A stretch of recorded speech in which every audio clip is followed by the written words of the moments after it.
Today on the Film and Whiskey podcast, we are looking at the new film, A Complete Unknown, the Bob Dylan biopic starring Timothée Chalamet. Is it worth your time this Christmas? Then after that, we're talking with the team at Barrell Craft Spirits. You guys know how much we love Barrell around these parts. Join us for all that on Film and Whiskey.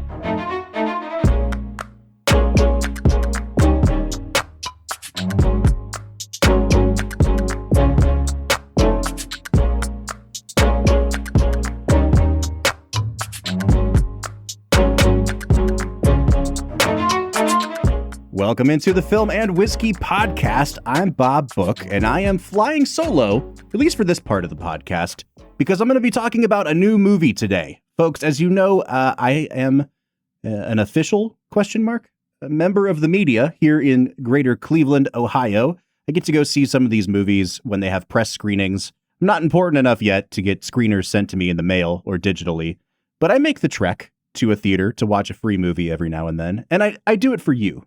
You know, so I recently went to see the new movie from director James Mangold, A Complete Unknown. This is the Bob Dylan biopic coming out this Christmas. It is being hyped up as one of the big Oscar movies of the year, and I need somebody to talk to about it. So I've brought along a new guest on our show. It's Mike Wendt. He is the production coordinator for the Greater Cleveland Film Commission. And he is a frequent person across the aisle from me in these screenings. This is the first time on the podcast. Mike, it's so good to talk to you. Thanks for joining us. Thank you so much for having me. Been a fan of your podcast, and also, you're right. I mean, we see each other in passing all the time, and we've been following each other on social media for a while, but it's good to finally do this in person. 100%. First of all, are you a whiskey drinker?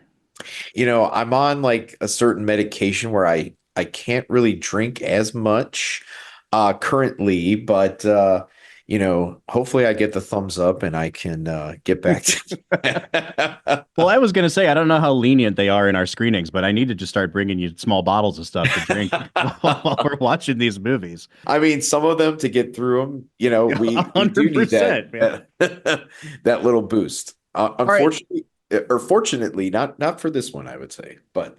So, Mike, tell me a little bit about Greater Cleveland Film Commission, because we have some spicy breaking news to report on the Film Commission, but I want to get a little bit of a sense for what you guys do.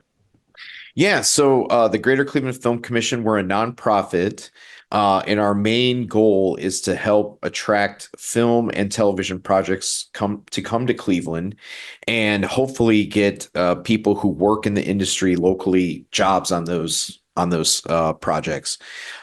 We also really emphasize the educational aspect because there are a lot of people, who probably just don't realize that there are these opportunities. So we are often doing free things in the area. We have mixers. We also have, we're going to be having a free production assistant workshop that's taking place January 11th.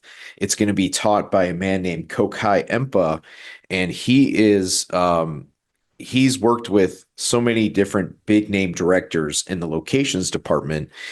His first film was The Color Purple with Steven Spielberg, but he's also worked with Spike Lee and various others. But he was the location manager and production manager for The Shawshank Redemption. So we're very excited about that because the film just celebrated its 30th anniversary. So when myself and Bill, the president of the commission, went down to the celebration for that movie, we chatted with Kokai, and who is, like I said, I mean, because Bill and I come from the locations background, he is a legend in the locations world, Kokai, that is. And, we were just grateful that he was willing to talk with us. And when we offered him this idea to fly him in to help teach prospective production assistants, he said yes. And we were like, all right, amazing. That's awesome, man. I was going to say, I think you're even downplaying a little bit of what you do, because anyone from the Cleveland area, we like to talk about Cleveland a lot. We talk about our beer, we talk about our sports teams. And if you've been around us for the last decade, we like to point out all of the times that Cleveland has been featured in the Marvel Cinematic Universe. We will point to specific buildings in the skyline or things that are pretend blown up, and we'll say that was our building that was pretend blown up. And Mike, you're kind of the point of contact for all of these production companies that are looking for locations to film in. And the most recent one, the spicy breaking news that I've alluded to, is James Gunn's Superman, which just came out with its teaser trailer today as we're recording this.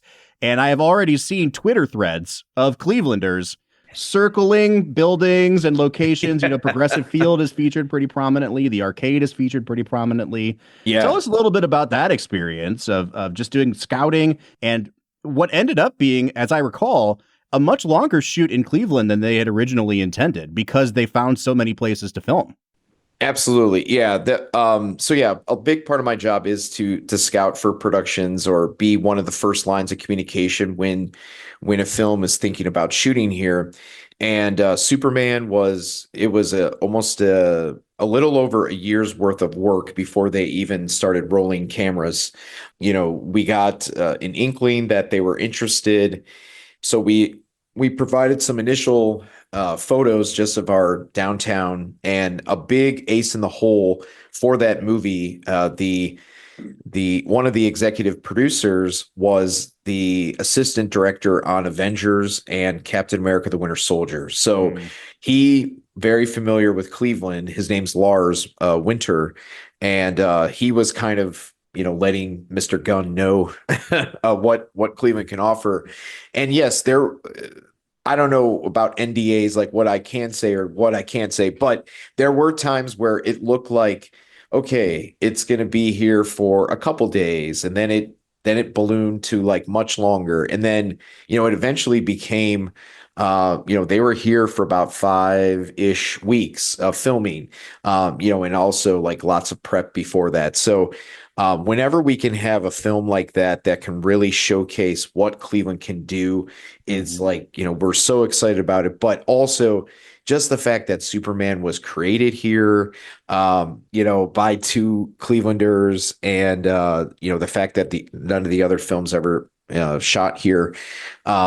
This is it almost makes me well up thinking about it, but and actually just having watched the trailer now probably like 4 or 5 times today, it's like hopefully this will be the catalyst to hopefully bring more things to Cleveland, because maybe people will see that and be like, wow, we want to shoot there. 100%. We had to get our mandatory Cleveland plugs in here. So now that we've shown love to the land, let's get to the topic at hand today. So you're here to help me review a movie, and that movie is James Mangold's new film, A Complete Unknown. This is the biopic of Bob Dylan in his younger years when he first arrives in Greenwich Village, all the way through to the semi-disastrous performance at Newport in, I believe, 1965, where Dylan went electric. Now, this screenplay is written by Jay Cox, frequent collaborator with Martin Scorsese, based on a book called Dylan Goes Electric, and it is one of the most anticipated films of award season. I'll just turn it right over to you, Mike. What did you think of this 141-minute film? There's a lot that I did like about the film. And I think it is perfect. It's the perfect kind of movie that come out for Christmas, because I don't know how you feel about it, but I feel like for some of us who are of a certain age, like Thanksgiving, it was like almost exclusively to Wicked and Moana. And I'm like always like looking for that kind of like juicy indie or something, that I can go see. That's the antidote to those movies. And there's a lot of family movies coming up. Not that there's anything wrong with that. And even coming up now, it's like you got Mufasa, you got Sonic, and it's a lot of stuff that's like, if you don't have kids, like my wife and I don't have kids, it's like we're looking for something a little bit to sink our teeth into. So we went in with pretty high expectations. I do feel that Timothée Chalamet's performance was quite outstanding, and there are a couple nitpicks I do have with it. which I think it's just some in how some of the female characters are portrayed in this film. I feel like even though they both give good performances, so like Monica Barbaro as Joan Baez, and also oh my gosh, why am I blanking out? Elle Fanning. Elle Fanning, yes. Yeah. They're now Joan Baez, I think, is given a little bit more of a meatier role, and she For can. sure. I mean, and also Monica Barbaro can really sing those songs well, but I feel like sometimes they are a little bit stilted, like they're almost archetypes of women, and they just kind of have to. They're there, as something to maybe move the plot forward or just Yeah. make sure that we have female representation. But I will say when it's the musical scenes, I really think this movie cooks. And I also thought Edward Norton's performance as Pete Seeger was quite entertaining. Chef's kiss, man. Yes, yes. And we'll get into talking about all this. I'm trying to think of the way to frame the conversation because I'm a little bit cooler on the movie than you. I think this is a solid movie that had some pretty major flaws to me. And I'm trying to decide, do I want to set it up by comparing it to other similar movies? Or do I want to talk about how the movie is really bifurcated? Like it's two movies in one. There's one half and then a fade out and then a second half. Maybe let's go that direction. Which half did you prefer? I think I preferred the first half of the film. I did too. Yeah, and him meeting Pete Seeger and then, Willie Guthrie, am I saying? Yeah, Woody Guthrie. Woody Guthrie, yes. Yeah. I should have something up here for Cliff Notes, so I'm going off my memory here. That's all right. But I thought, the performances, once again by Edward Norton, but also Scoot McNairy, I thought was great and almost like wordless performance there. And so I was really kind of pulled into the world. And I think Mangold and Feldon Papamichael, who is his, I think is often DP, really captured New York well. And, so I like that. Then when we get, for in that second half, yeah, it didn't catch me as much. And I also felt, and I almost hate using this criticism, but it's just a little bit too long. Yeah. Oh, like 100%. it could be a little bit tighter. And also, I don't, it's like and I'm sure my wife had read the book, I think that it's based on, and, Dylan admittedly is kind of a jerk, but it's like almost like he kind of treats a lot of people like crap. And, oh yeah, and it's like almost hard to root for this guy, even though obviously he's writing this amazing music. Yep. But yeah, he's a bit of an asshole. Well, so here's my issue with the movie is that I also preferred the first half of the movie. And so the first half is Bob Dylan as ingenue, right? Like he's showing up in Greenwich Village. He's kind of getting his feet wet. He's finding his first love in New York City. He's getting taken under the wing of Pete Seeger, even though he idolizes Woody Guthrie.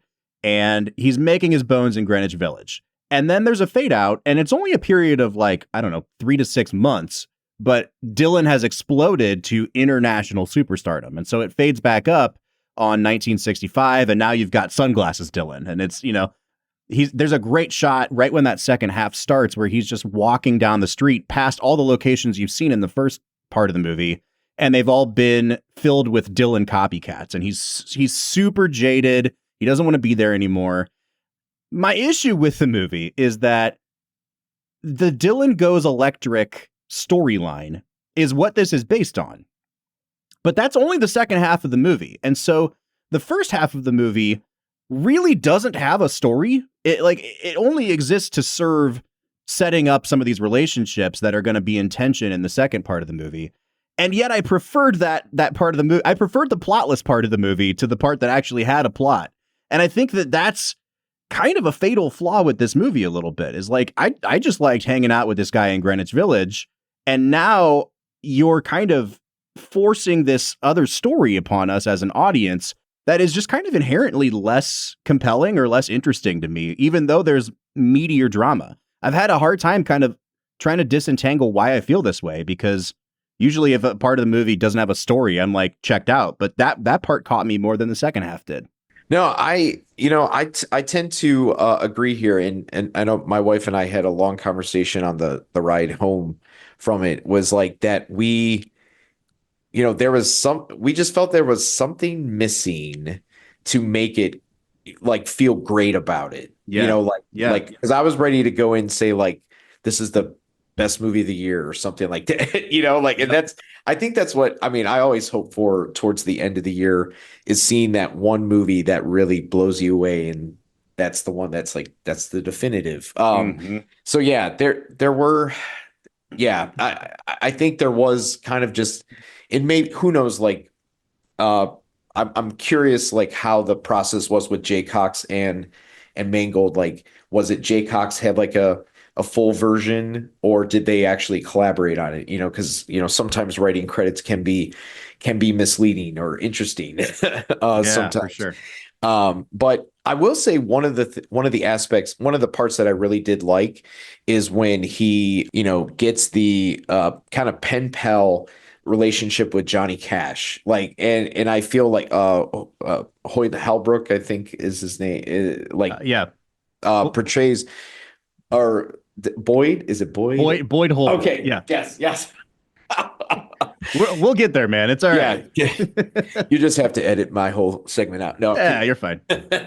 but no, like I thought that was a lot of fun. Getting those insights I think was interesting. I mean, I gave it on my letterbox. I think I gave it 3.5 out of 5. But I wish you could give a 3.1 quarter or something. Yeah, right. What I mean? Because that's kind of where I was at. But that's exactly where I'm at, a 6.5 out of 10 on this movie. And I think going back to the Mangold thing, maybe this is a good place to talk about the movies that I think are going to be obvious points of comparison. And the first one being Walk the Line, right? So Mangold makes Walk the Line almost exactly 20 years ago. It comes out in 2005. And I think that I kind of wonder if the fact that Walk the Line's story structure has been so parodied by movies like Walk Hard, if that is causing Mangold to try to do something different with the structure of this movie. And I feel like he almost swung it too far in the other direction, because for my money, I really do think Walk the Line is about as perfect as a music biopic can get. Oh, absolutely. It tells a really self-contained story, and it has a narrative thrust all the way through, which is like Johnny Cash's addiction narrative and how he overcame it. And this movie just doesn't really seem to have a story to it until this, what seems like a manufactured kind of conflict in the second half, which is like, will he go electric? Will he not? And they try to present this narrative that's, hey, I'm Bob Dylan and I am pushing back on this idea of being anointed the savior of folk music because I don't want that put on me. But nothing in the first half of the movie indicated that they were doing that to him. And it's not until he on his own decides like, I want to play non-folk at this folk festival. And then they're like, please don't do that. And he's like, you guys are putting all these rules on me. It felt like I didn't know who to, not just to root for in the second half, but I'm rambling at this point because I'm still trying to figure this out. And Mike, I saw an interview with Mangold where he said that he intended this movie to be thought of like Amadeus. And see. Okay. And he said like he wanted Pete Seeger to be the Salieri character.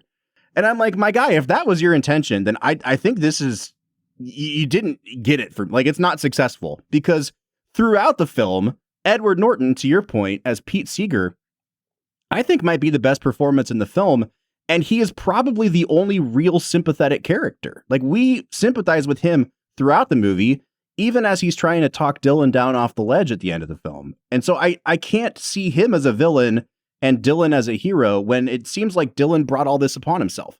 No, I was feeling the same thing where I felt so bad for the Pete Seeger character. And it's kind of I don't know, did you see The Apprentice, the movie about Trump with Sebastian Stan? Yeah. It's this, there's some similarities in that movie where, the Roy Cohn character in that movie is, he's established as kind of like not a very good person, but then you feel very sympathetic towards him because the young person that latched onto him is now treating him like garbage. And that's kind of like I almost felt like Bob treated Pete Seeger like garbage. Now, I mean, obvious not to spoil anything for any music fans out there or who's going to see the movie, but you kind of learn that like they made amends and they ended up like performing with each other. But it's like, yeah, I felt this thing, and I'm not sure, like, was that Mangold's intention to make you feel like Bob Dylan is a dick? Yeah, well, I mean, people tell him that all through the movie. It's very like Yeah, Aaron Sorkin Social Network, like, "Hey, Bob right. Dylan, you're an asshole." And I think what they're really trying to go for, and I'm curious to hear if you think this is successful or not. They want to present Dylan as the enigma. People have never been able to disentangle like what is Bob Dylan, because he's gone through so many phases. He went through his evangelical Christian phase, and then he rejected that for a while. And Yeah. and I think that they want to present him as this kind of unknowable person. But because of that, you are just like everyone else in the film, where you don't know what his motivation is other than just, I don't want to be boxed in. And I feel like at a certain point that stops being kind of a compelling reason, because everybody else is such a, I don't want to call him a simplistic character, but like, what everybody else's motivations are. And so they're much more sympathetic than Dylan is, because even as an audience member, I can't get on his side because I don't really know what he thinks or feels about anything. You're right. I mean, there are times where and maybe that's the point, but like you're not supposed to know exactly what Dylan's thinking all the time. But Right. that I think that's one of the things that, even the Todd Haynes movie that came out. I'm not there. The one Yeah, where, yeah, yeah. a lot of people play. I think even Kate Blanchett plays Bob Dylan at one point, and you still don't really have a sense of this guy is. Maybe that is the point. Maybe that's the point that Mangold's like trying to hammer home, like almost everybody else did. But I don't know. At risk of sounding like a broken record, it's like it's like I wish it did go a little deeper. It's just kind of surface level, I think, Mm-hmm. with some of the characters. That being said, it's I still am going to recommend people go see it. I think at least for the music, and I think for just like when Walk the Line came out, I think I was a junior or senior in college, and that kind of reignited a love of Johnny Cash music. I'm Mm-hmm. sure for some people they will hear the Chalamet versions of these Bob Dylan songs, and maybe that will spark a bunch of Spotify playlists, or because I remember immediately, I think the day after watching Walk the Line, I bought the soundtrack CD. It was just like, yeah, I wish this was Walk the Line, and it's not. Yeah. Maybe that's what I'm trying to say. I'll end on a couple high notes here. I said I think this is like a 6.5 out of 10. It's a 6.5 because I think Mangold directs the hell out of it. I think it's Oh like yeah. really like it's like a 5.5 movie that is elevated by a really great director. And there were even, Mangold is not like the world's greatest user of the camera, especially like you see a movie like Indiana Jones and the Dial of Destiny, and it's like he's really good, but he's not Spielberg. Yeah, But yeah. there's even just really simplistic camera setups in this movie. There's a moment where Dylan basically crashes in Joan Baez's hotel room, and they're filming him from behind, and you see the little vanity mirror sitting on the desk, and she's reflected in that. And it's just like he'll do interesting visual things every now and then. And I thought that the way they lit the movie, it actually looked like a movie. There's just certain things where if they hired some other journeyman director, if this was a straight to Netflix movie, it wouldn't look as good as it does. It wouldn't flow as well as it does. To your point about the music, he knows enough from his Walk the Line days to put a song every 45 seconds in this movie. Yeah. And he's like, he Yeah. knows that where his strengths lie. And I really appreciate him for that. No, I agree. I think Mangold, I've been a fan of his ever since I saw Copland, probably too young. But no, I do think that he is that dependable director. I mean, I really did love Ford v Ferrari. the Indiana Jones movie, I was kind of like the same with the score, where it's like I admired some of it, but it is just way too long. So many slow spots. But no, I really do think you're right though. Like he does help elevate some of this material. May perhaps, another um pass of the script maybe was Hmm. needed. But I do know that he had spent quite a bit of time developing this. And at one point, this is a little nugget that I've never really shared, but at one point they did reach out to us to pull some files because they thought perhaps maybe parts of Cleveland could pass as the East Village. Wow. But coming down to it, unfortunately, I mean, I gave them everything that we had, but I just where they found, on a location standpoint, I think because it looks like they filmed mostly in New Jersey, it looks pretty great. Yeah. I will say, like they picked some great locations that we just can't, unfortunately, capture yet. Sure. But We'll get there, man. yeah, All right, Mike, last exercise I want to go through real quick. sure, You're an Oscar voter. And this is not how the Oscars work, but let's just say sure. you control all the Oscar nominations and you get to decide what this movie gets nominated for. What are you specifically putting this movie up for? I would Chalamet, I think, deserves a nomination. I think I also do think that Edward Norton deserves a supporting actor nomination, even though like Scoot McNairy, I mean, I don't know if it's too slight of a role, but like the work that he's doing there is pretty Yeah. awesome without saying much. Um, I I don't know. I mean, there's got to be other things that are better, but this was kind of a weird year for movies Yep. overall. Um, so I would possibly give it sound. Or all right, I'm gonna say actor, supporting actor, sound, cinematography. Nice. Yeah, I would go actor, even though I think Chalamet is actually better in Dune 2, and I will die on that hill. I'd go supporting actor for Edward Norton. I would also put Monica Barbaro in the mix for supporting actress. I think she just absolutely knocks it out of the park in this movie. Absolutely. Production design, like to your point, the sets look amazing. Costuming for sure, and sound. Like they don't break sound into editing and mixing anymore, but the mix on these songs is just freaking pristine, man. Just really, really great job. Yeah. So, all right. Well, there you have it, folks. That is a complete unknown. It gets what seems to be a tentative thumbs up from both of us. Yeah. Would you? I mean, like, I guess, I don't know if you're probably the same, but like I used to worship like Roger Ebert's reviews when they would come out on Friday. yep. And I would use his metric of like, I think a three or a three and up was always a thumbs up from him.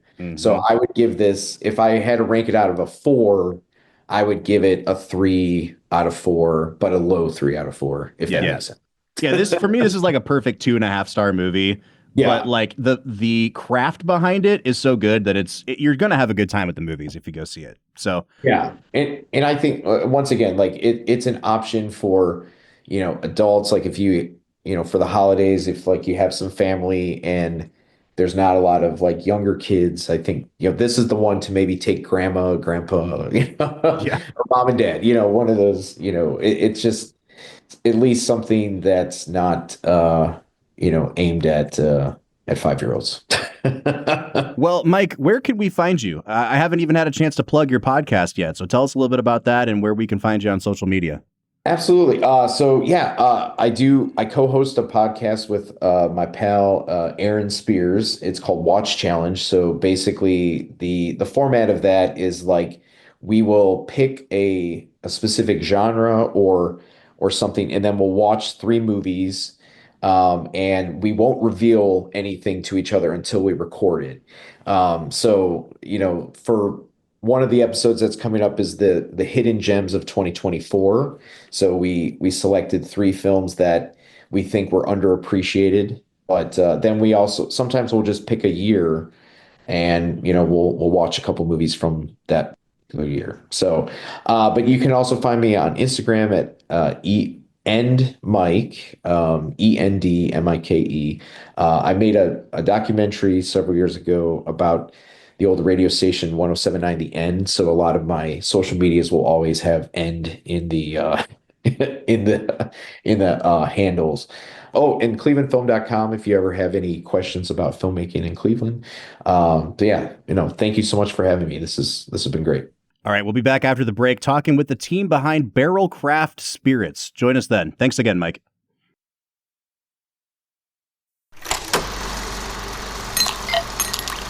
All right, everybody. It is the moment that we have been waiting for on this podcast for, gosh, Brad, 3-4 years now. This is the pinnacle, Bob. It's a momentous occasion because really we're talking with two people that they don't even know this about themselves yet. Two of our favorite people in the whiskey industry. And it's literally the first time we've talked to either one of them. Yeah, Barrell Craft Spirits, guys. If you've been listening to the podcast for long enough, you know that we geek out over their products consistently. I don't think there's anything we've drank from them that we haven't at the very least been like, this is so far above average that you have to buy a bottle. All the way to Barrell Seagrass is a perfect whiskey that cannot be improved upon. Yeah. So this is it, Bob. Brad, we literally have been talking about how in this trove of samples that we've inherited from a good friend of ours, we have a $40,000 sample of the Dalmore waiting for us. And at its very best, that whiskey can only match the score that you gave Barrell Seagrass a couple seasons ago. That is an accurate statement, Bob. We won't make them wait any longer. We won't bury the lead here. We're sitting down with Joe Beatrice and Tripp Stimson from Barrell Craft Spirits. Guys, how are you today? Great. Good morning. Doing great. Good morning. Thanks for having us. Yeah, we're absolutely. Happy to be here. That is quite the introduction, and we really appreciate it. And we're really honored that you feel that way. Guys, we have so many questions we've been wanting to ask you for so long, but I think the only place to start, Brad, because I know that Joe has a marketing background, and so he had to sign off on this at some point. Who is the genius behind the Barrell Slushy at the Kentucky Bourbon Festival every year? It's the most important question we have. It's Nick. It's Nick. It's Nick Christensen. Oh, man. It's not. She's wonderful. She's amazing. She nailed that thing, and every year it is just the crowd favorite. I won't drink anything else at the festival. I know we're there to experience whiskey, but the Barrell Slushy is where it's at. You put the floater on it, or do you have it as is? Yeah, okay. Oh, yeah. Brad just walks up to people and tells them, I'm 17 slushies deep at this point. We measure time in slushies throughout that weekend. I'm sorry. It's so hard because you just, when we get there, I want to have one, and then I want to have another, but we're working. Oh, yeah. I've seen you at the festival. You're working hard. You're signing bottles. You're schmoozing. You're doing all the things. It's pretty impressive. Yeah, it's hard. So it's hard to be. I'm jealous that you can have 17 because we can't. Well, we definitely can't. And I didn't mean to go this deep on the slushy, but I have to say, part of what I respect about it so much is that you guys are obviously mixing in your own whiskeys. And I think that the lowest proof whiskey that you offer is 100 proof. So it's not as if you guys are skimping on the product that you're putting in the slushy either. It's I think it's a microcosm, Brad, of the level of dedication and craft and not cutting corners that we see from Barrell.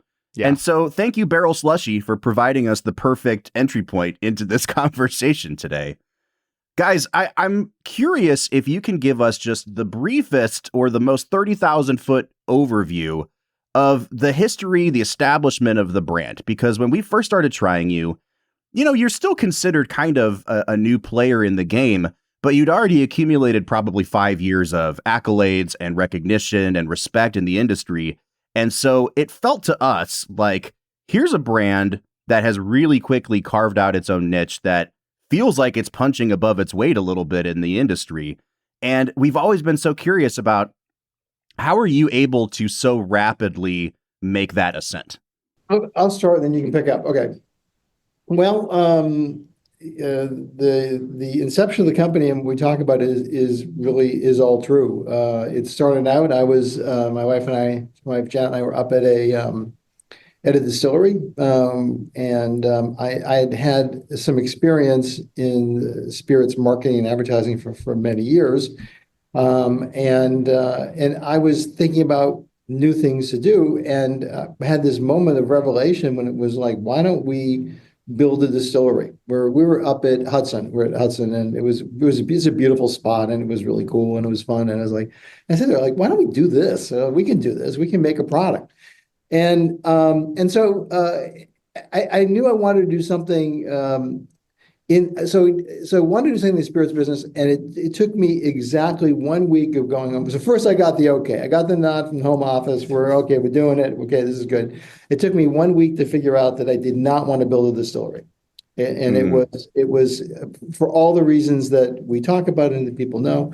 And so then it was, what can we do? So it was focus on what's in the bottle of the product, create a product that is differentiated, and let the market, let the experts validate what we're doing, and if they like it, we will keep doing it and do more. So it was 1 year later. I bottled. Everything was done. We bottled in Bardstown, and 1 year and 1 month after that day, I put 5 cases in the trunk of my car, went into New York City, went to the top 5 accounts, most difficult accounts I could think of, and walked in and tried doing hand selling. And the first account I went into is Park Ave Wine and Spirits, which is there, like right next to Grand Central. It is like really well known, like high end store. And they bought 5 cases, and I'm like, well, how hard can this thing be? Yeah, little did I know. So it was all downhill from there. But anyway, so that was really the beginning of the company. And then I opened the first 100 accounts, and then all of our operations were always in Kentucky. So I did the first one on my own, and then I met Tripp like right after that, and you pick it up from there. So when I met Joe, I was actually I was a consultant at the time, and I was helping people, sort of big picture understand the industry, the real world reality of building, owning, and operating a distillery, because it is not the bowl of cherries that so many people think or thought that it was. And so I actually spent a lot of my time talking people out of building distilleries and trying to convince them that building the brand is the way to start. It's less capital intensive, and if the brand is successful, then that success can help generate the funds needed to build whatever support facility that you would need to continue growth of your brand. And a lot of people listened, and a lot of people didn't. And either way, it was an enjoyable road. But that was sort of the clinching moment for Joe and me, is that when we first met, Joe had already decided that the distillery really wasn't something that he wanted. And I was like, okay, well, that's a pretty interesting take, because everybody else I talked to is, where do I start to build this distillery that I need to be in this business? And so we had already sort of unknowingly aligned on the way the way that we saw the industry and the path forward.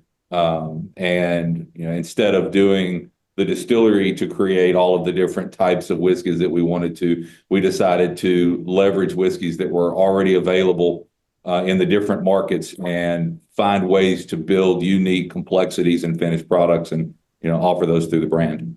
And I think that's the most fascinating element of Barrell, because Tripp, it seems like you had this idea percolating for years of like, you don't need to build your own distillery. It feels like Barrell has become the platonic ideal of what you had been thinking about all those years ago. And part of that process of Barrell becoming such a huge name in the industry has been the redemption of the idea of sourcing and blending whiskeys. And so I'm like really curious to hear your guys' perspective on how those two terms went from like somewhat of a 4-letter word into like, I would say it's almost some of the premier of the industry now is people who know how to blend and source good whiskeys. Yeah, that it's such a. I'll start and then Tripp can jump in. One of the funniest things to me is when I started the brand, and you look around, and this is not accurate, but there were like 6 distilleries making 100 brands, and so the notion that everything was absolutely dedicated was just not true. And it was there's really two sides of this business. There's the production and product side, and there's the marketing side. And the marketing side, weaves a story or creates a story or makes up a story or whatever. and No, marketing doesn't do that, Joe. and this is the production side that is it is one of the most it was one of the nicest experiences I ever had in my life, because it's a group of people that are there to help each other work together. And when we first started, we could basically walk into any place and have a conversation with people, right? And it was really a different environment. And so it felt like a very natural thing, and it was almost eye-opening to me with the resistance that was in the market. I'll tell one story. Was I was in a really nice hotel in Brooklyn, New York, and I met with the buyer, and we tasted the product, and he was like, I did the thing you're not supposed to do, because I didn't know you're not supposed to do this. I said, well, what do you think? He looked at me and he goes, this is amazing. It's really great. I love it. I was like, okay, so we're going to get it. We're going to put an order in. He goes, oh, no, absolutely not. And I said, okay, why? And he said, well, because this is an industrial product, and I need to know what the distiller's intent was. Okay. It took everything for me not to say the distiller's intent was to make money, but okay, we didn't say that. We played it straight. And so it was an interesting, again, another one of those eye-opening experiences. And so then it became a series of different things that we discovered. And God, fill in some of these stories, because this was just incredible to us, some of the things that we heard. I think from looking at this through a different lens a little bit, if you go back to when we started, the world was a little bit different. And looking at the bourbon industry from a consumer perspective, blending was not really the thing, right? Like Joe was saying, most of the whiskeys were made by a handful of distillers, and the majority of consumers didn't quite understand the business as it was at the time. And so if you said that I have this product, but this other distillery makes it for me, the majority of people didn't even understand that was a thing. And the ones who did just kind of wrote it off as that's just the way they run their business. They get somebody else to do it. And it really wasn't a big deal. And so when we started putting blends together and owning the fact that we were blending and we didn't have a distillery and we weren't going to build one in the near future, we would go to some of these whiskey shows, and we'd be talking about our products and pouring samples. And one of the best responses I like to talk about is, I had this person come to the table and try this with the batch that we currently had, and they were talking about how amazing this was, and they were saying, "Where's your distillery? Where do you make this stuff?" And we were telling them that we don't have a distillery and that we source bourbon. They're like, "What? This isn't your bourbon?" And so we have to go through this whole explanation about how there's a commodities market for bourbon and how we actually buy this, and we focus on flavors and putting blends together. And she says, "Well, that's illegal. You can't do that." and I said, "Ma'am, I can Turn assure around you and go, this is oh not no, I didn't know."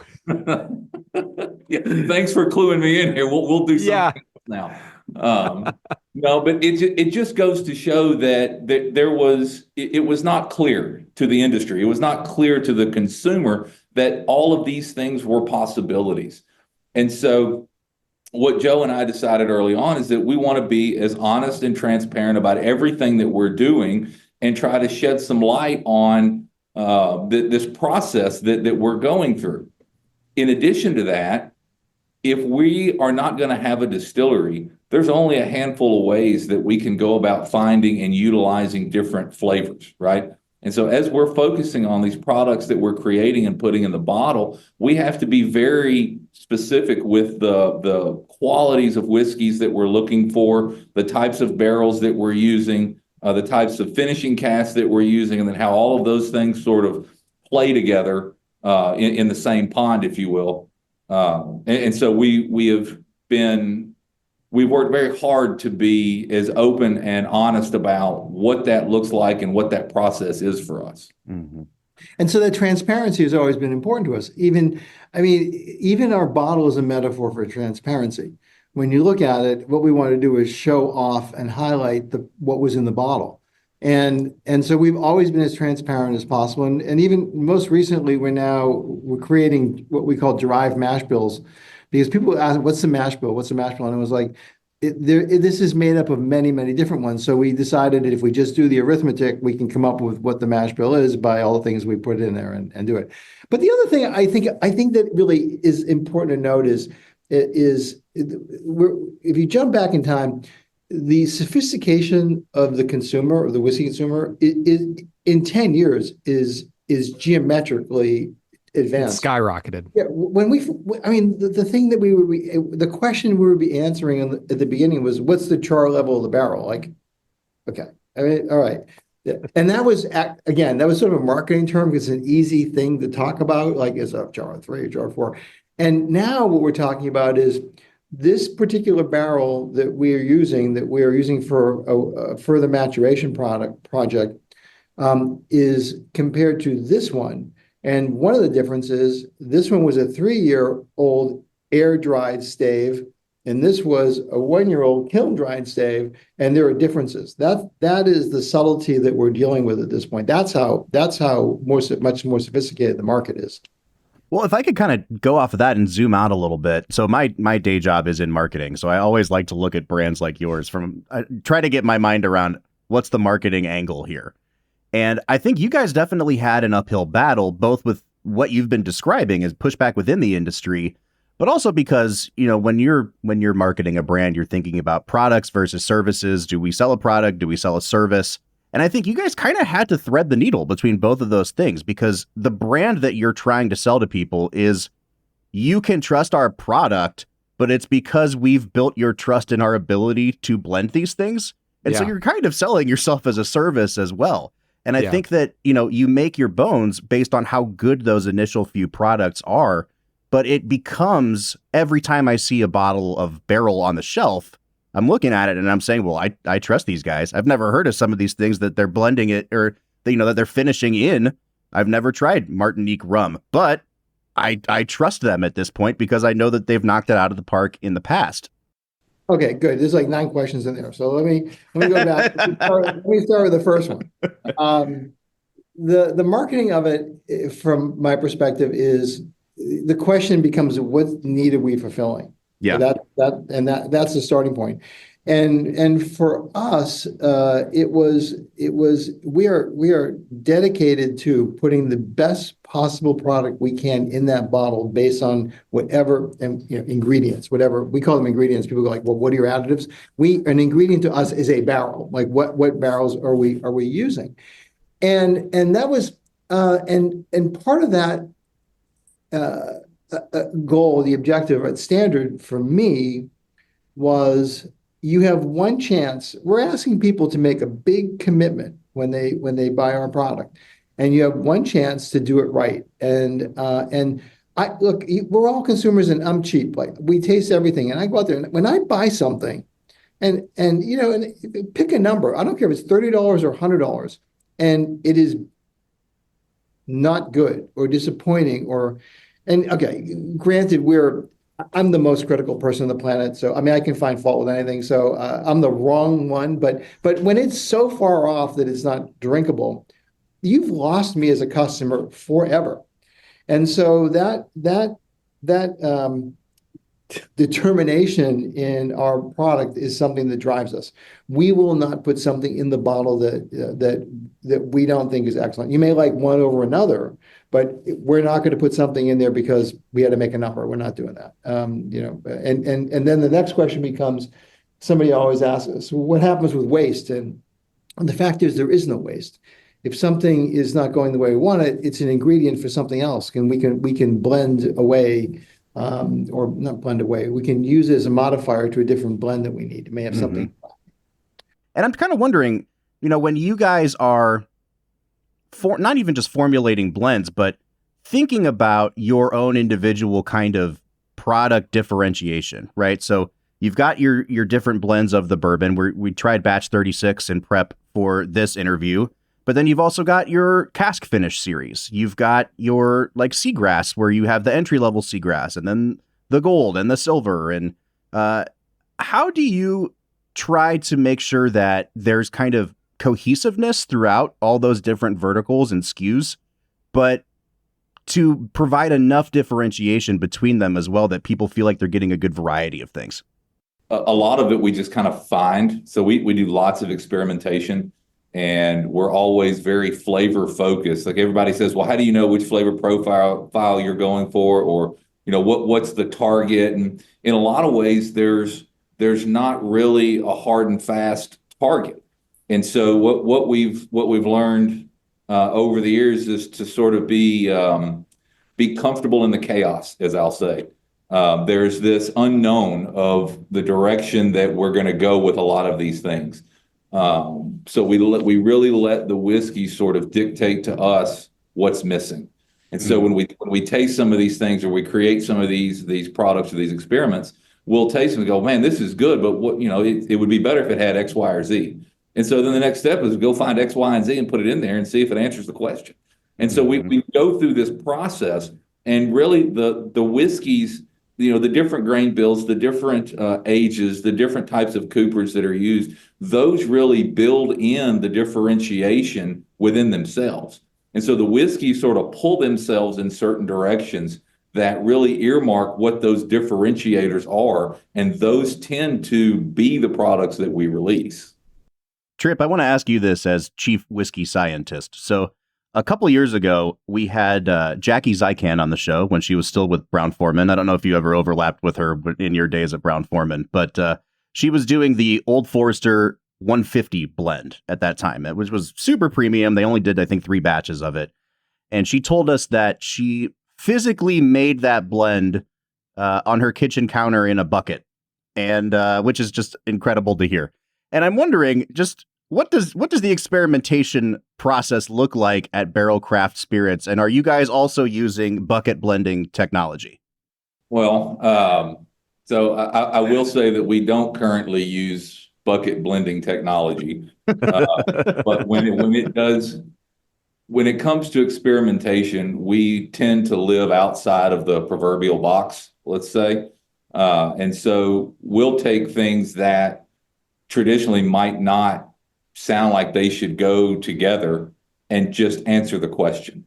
And so when we talk about doing experiments, it can be hours in the lab taking just different types of whiskeys that are available, just very raw, a 5 or 10-year-old product from a certain distillery, analyzing that whiskey for what it is and trying to figure out what else we can do to it. And just spending the day tasting different whiskeys and really building what becomes the base layer for what can be a blend, can be a finished project, or maybe we've found a barrel that is very unique in and of itself, and that one gets set aside for something special in the future too. So there's this huge process that we go through that we fill in holes. I mean, that's the best way I can explain it, is that there are the peaks and valleys in the flavor profile, and we want to find all the different flavors that we can to put within that flavor spectrum so that we can get as much complexity as we can,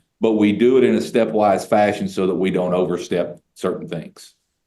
I think also, let me just this might help sort of dimensionalize it a little bit, because when you talk about flavor and blending, it's abstract. So when you visit us, we have whiteboards all over the place, and we have 2 different labs, and we will whiteboard a concept, and then we begin thinking about what we're trying to achieve in terms of a flavor profile, or how we want to differentiate it. A tangible example is when you look at our batches, they're all different. and they're intentionally blended differently. And we back test, everything we do is blind tasting, but we back test to make sure that there's a differentiation. So when we're developing something, we may, in the lab, we call them the lab blends, we might do 100 different combinations. And that is everything from making micro blends of 2 or 3 different whiskeys or barrels or types of, or different mash bills, and coming up with 3 or 4 core sort of ingredients that we then play around with in different percentages. So for us, it's a very complex process that we do in the lab, and it's time consuming. And so we spend, and every product we put out, every batch we put out is a new product. So it is this process we apply to everything that we do. So we do that, we develop it, and then we create what we call the lab blend, which then is we need to scale it. So we can make something taste incredible all day by filling up different test tubes, but then you got to take it and make 5,000 or 10,000 gallons of it, and that's where the art science sort of moves into production. And so now we bring in the barrels that we need. We start dumping them, and we put them into those component pieces.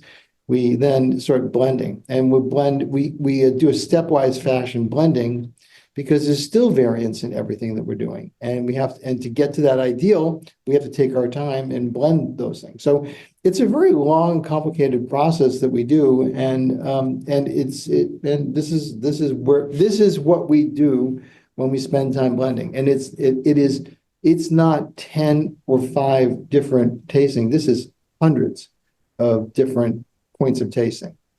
Yeah, the fascinating thing for me about when Bob and I started this podcast is I don't think either of us, Bob probably more so than me, I don't think either of us had an appreciation for how similar the world of movie making and whiskey making is, just as far as the art process and the amount of the marriage of science and technology with just art and vision and gut feelings on what's going to go well together and what's going to work well together.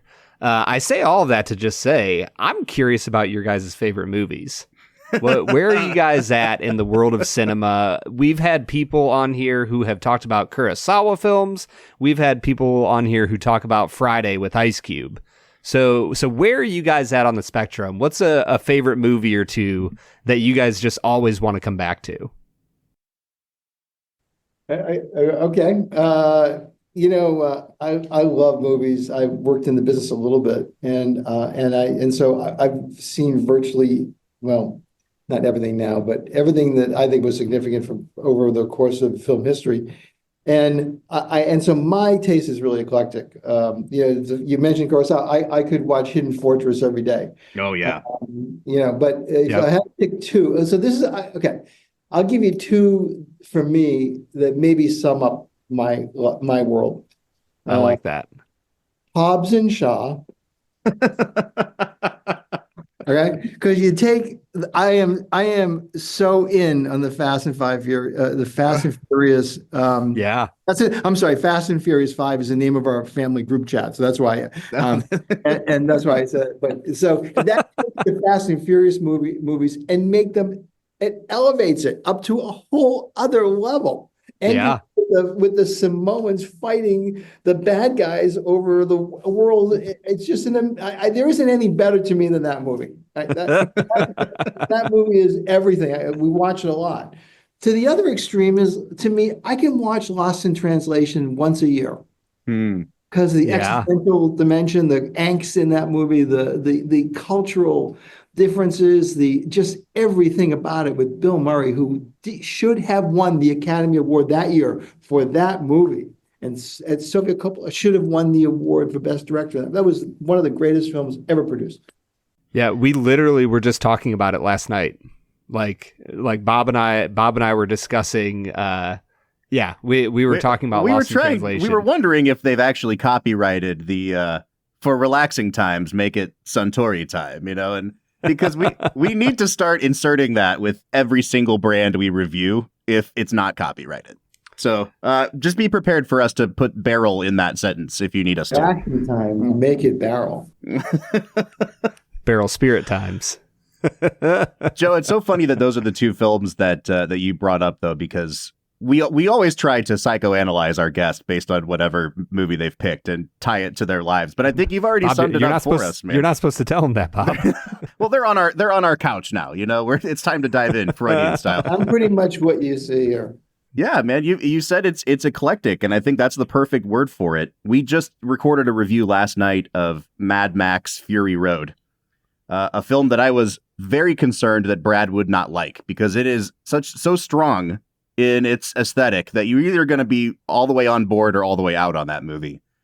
And I think where we landed was this is like the perfect marriage of my 9-year-old boy brain thinking stuff looks cool, coupled with true artistic merit. And I think you've kind of hit on that here with Hobbs and Shaw and Lost in Translation. You've achieved that alchemy here. Yeah. I think my favorite joke from Lost in Translation is the one that they use from The Great Dictator, where the director gives him like 2 minutes of instruction and then the translator gives him like 3 words. It's still to this day, I think, one of the best jokes that's ever been written for a movie, whether it's Chaplin playing Hitler back in the 30s or Bill Murray in, what was it, 2005, I think, 4? Yeah, somewhere in there. I think it was 03. But yeah, I mean, it's a perfect joke. Murray is so good in that movie. Said more than that. I'm pretty sure he said more than that. Yeah, I'm pretty sure. All right, Tripp, you've got a tough act to follow here. What would you nominate? So I'll give you 2, but the first one, just given the season that it is, even though it doesn't have to be this season to watch this particular film, National Lampoon's Christmas Vacation has to be one of my all-time favorite movies. And I will watch it in July, August. I don't care. I think it is great. It is. I think we can all sort of relate to bits and pieces of this thing, getting our families together. Dogs always in the middle of something. I don't know if you guys are dog people. Joe and I are both dog people. And so many of those scenes are, you can tie that to your life in some way. It's hysterical. It's just hysterical. All right, I'm curious, guys. Power rank the vacation movies with me here for a minute, because I think most of us can agree that European Vacation is definitely on the bottom. Yep. I know Vegas Vacation has its lovers, but personally, that's like number 3 for me. And then I really do go back and forth on the original Wally World versus Christmas Vacation, because I quote, from the original when he and Rusty are sharing the beer on the hood of the car, and then he just looks at him and goes, "Good talk, son," and walks away because he doesn't want to talk to his dad. I say good talk all the time. And I think that movie is a comedy masterpiece, but they both have their merits for sure. It's so funny you say that, because I just watched that movie. It was on Sunday a few weeks ago, and I couldn't stop. I was doing some stuff, and I can't. I got to watch this. I just sat down and watched it. It's so good. Everything in that movie is it's so perfect. With the Stacy Keach scene with the dog. Oh, yeah. The little fellow was running to keep up. I was just thinking the other day about, when he and Christy Brinkley are going back and forth flirting, and he's slapping himself in the mouth with the sandwich. And then Beverly D'Angelo's like, "Oh, no, the dog peed all over the sandwiches." Joe, you just gave the perfect example. One metric that we will often apply to movies is like, is this a Sunday afternoon like cable dad movie that like any dad in America sees it on cable and they're like, I could watch a few minutes of it, and then like an hour and a half later the credits are rolling. I couldn't get up. I could not leave. I was in the middle. It's Sunday, you got like 10 minutes to do everything. And I couldn't leave the movie. I just couldn't. Because I hadn't seen it in a year or two, and I'd forgotten some of the stuff. I'm going to ask Tripp real quick. Number 1 favorite scene in Christmas Vacation. What do you, if you had to pick one? I know exactly what he's going to say. It's always when he comes home with the Christmas tree. and the neighbor says, "Hey, Griswold, where are you going to put a tree that size?" It never get. I laugh out loud every single time.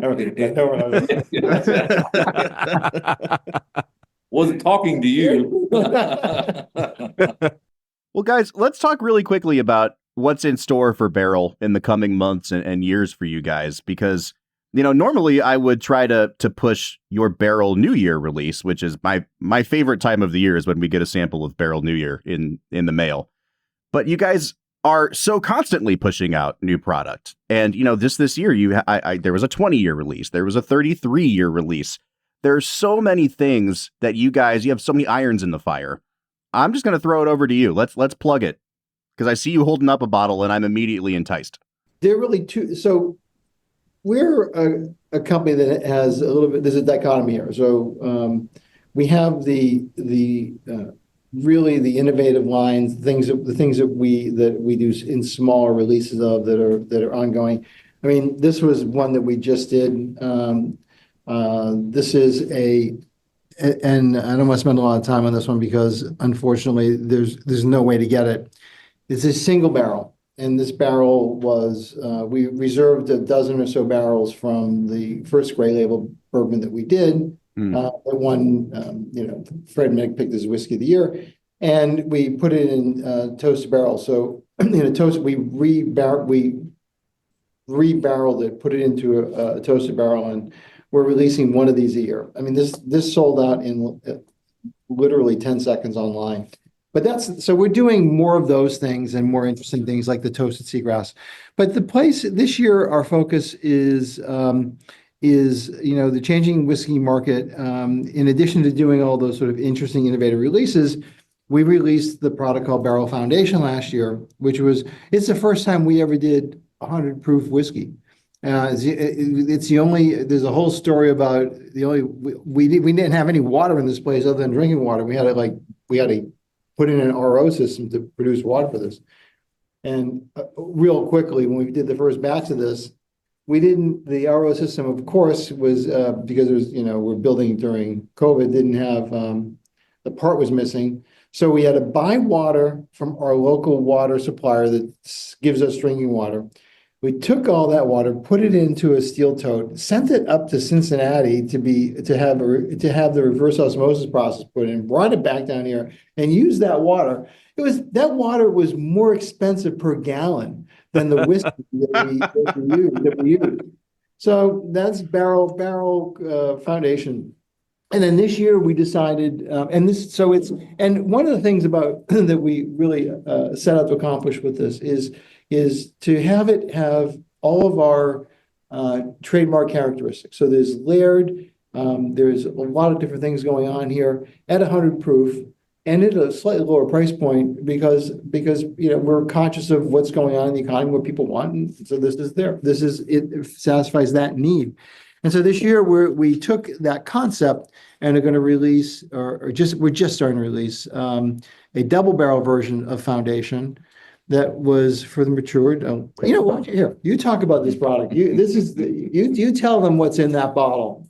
So, there's a lot of a buzz right now about toasted or double barrel or secondary maturation. So that process is big in the market right now. And one thing that's one of the places where we can go to get additional flavor in our products that we release. And so one of the things that we like to do is have custom secondary maturation barrels actually made to our specification. And so we'll actually pick the type of wood, we'll pick the duration of the air drying process for the staves prior to raising the barrel. And then we'll also do either custom char levels and times or toast levels and times, and sometimes a combination of each of those, depending on what we're trying to get out of that particular barrel. And so with Double Barrel Foundation, the cast that we had made, we had American custom dried American oak staves, custom toasted for a certain amount of time, specifically for this product in order to get some of the underlying vanilla flavors out of the barrel and less of the char to complement the specific whiskeys that we were using. So long way around, the answer is we took the foundation blend and put that into these specific barrels that we had made to get to this double barrel product. Guys, thank you so much for coming on. I mean, Joe, Tripp, you guys have been putting out some of the absolute best whiskey in the market for a long time now. So thank you for doing that. Thank you for coming on the podcast. Like earlier, you guys, when you were talking about the process with which you build your whiskeys, I just kept thinking to myself, and the resistance that it initially had. I just kept thinking to myself, do we care about all the marketing story, or do we care what's in the bottle? Because as far as what comes out of the bottle, you guys are punching at the heaviest weight class. And I, as a whiskey consumer and reviewer, I like to drink good whiskey. And so I'm thankful that Barrell Craft Spirit exists. Thank you. Well, thank you. You're welcome. And thank you very much for the compliment. We really appreciate it. Yeah, thanks for saying that, because it really is where we put all of our focus. That's the way we started the company, and that's what we continue to do now, 100% on what we put in the product and what we put in the bottle. Guys, this has been Joe Beatrice and Tripp Stimson from Barrell Craft Spirits. Gentlemen, thank you for joining us today. I hope you have a happy holiday. Folks, we will be back next week with some regularly scheduled programming. But until then, I'm Bob Book. I'm Brad G. And we'll see you next time.